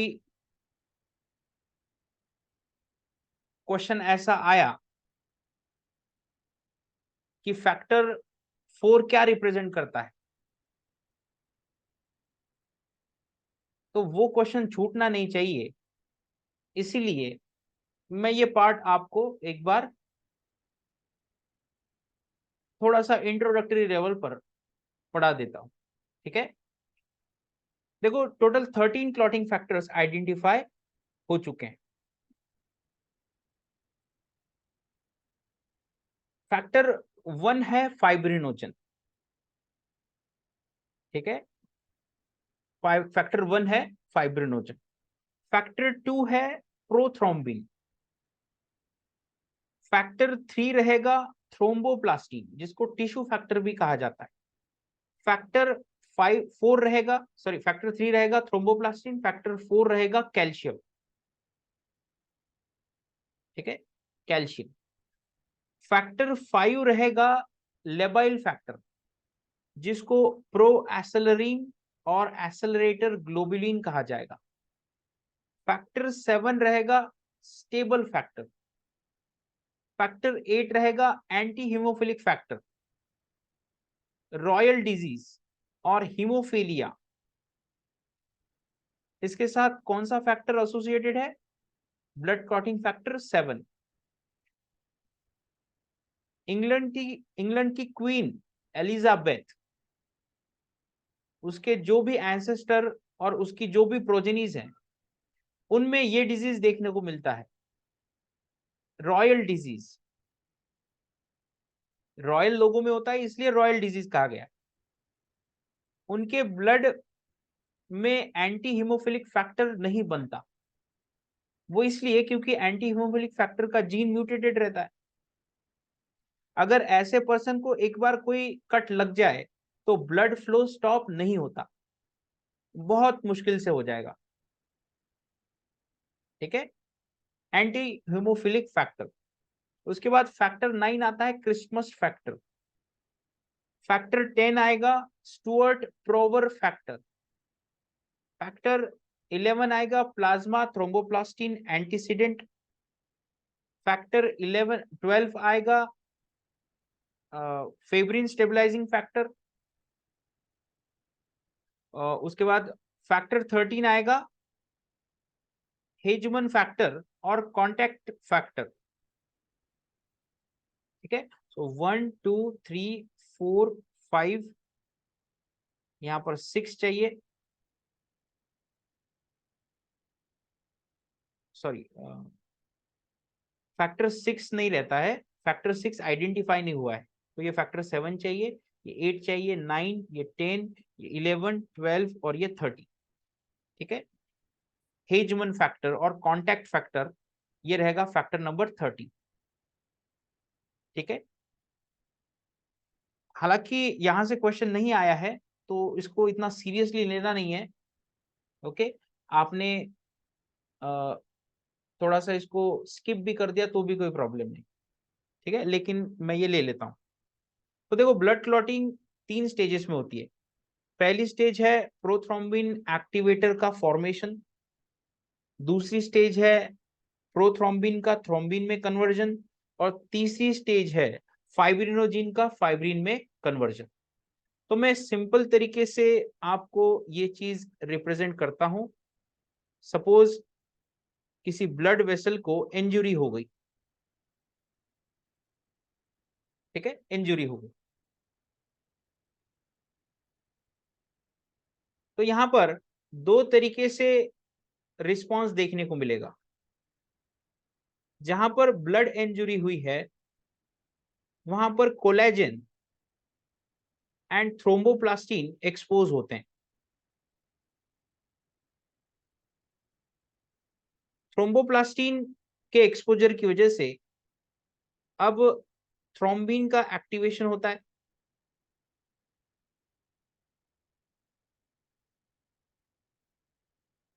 ठीक है, थ्रोम्बिन का एक्टिवेशन होगा। जैसे ही थ्रोम्बिन एक्टिवेट हुआ, वह फाइब्रिनोजन को फाइब्रिन में कन्वर्ट कर देता है। ठीक है, बेसिकली यहां पर फाइब्रिन के मोनोमर बनते हैं। ये मोनोमर अब पॉलीमराइज होंगे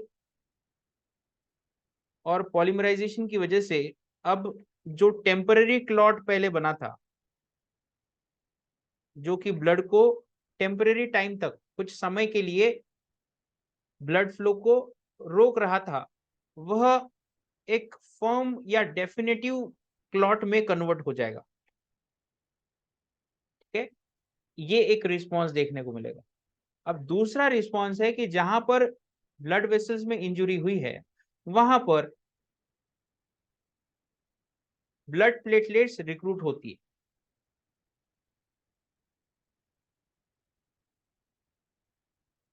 जैसे ही ब्लड प्लेटलेट्स रिक्रूट हुई, अब वहां पर एक टेम्पररी प्लग प्रोड्यूस होगा।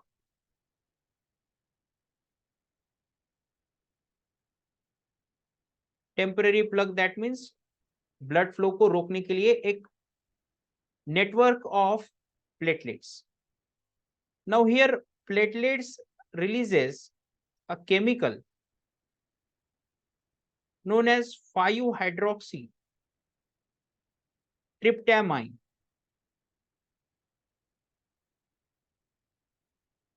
5-hydroxytryptamine acts as a vasoconstrictor. तो बेसिकली ये स्मूथ मसल को कॉन्ट्रैक्ट करवाने के लिए कहता है, और अगर स्मूथ मसल कॉन्ट्रैक्ट हो गए तो ब्लड वेसल भी कॉन्ट्रैक्ट हो जाएगी। दैट मीन्स वैसो कंस्ट्रिक्शन हमको देखने को मिलेगा।